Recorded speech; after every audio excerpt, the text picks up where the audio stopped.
Magandang umaga po mga idol. Napadaan po ako sa bahay ng aming elementary school teacher. Ayan po siya oh. Sa mga naging estudyante po niya, comment lang po kayo kung sino siya. Ayan po si ma'am. Hello po, good morning ma'am. Kilala niyo po sila? Sila, ano ba yan? Marianida. O yun. Sila Marianida. At saka si Ernesto. Ernesto Cruz. Nila Lipuman.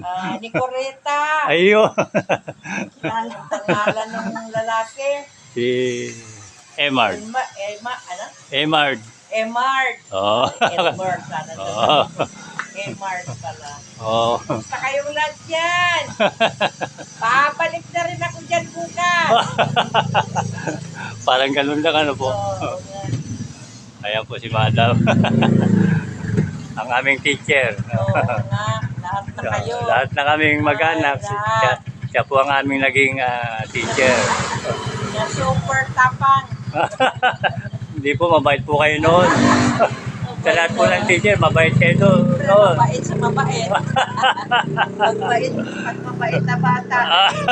Nicoreta. Ayaw nga po. Ay, lalo na yung mama.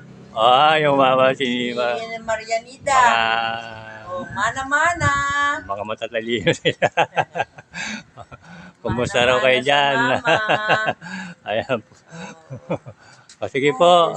Sige. Bye-bye po. Ay, nagpudot. Huwag muna kayong uwi. Sobrang init. Sobrang init sa Pilipinas. Yado. Okay po. Thank you po, madam. God bless you.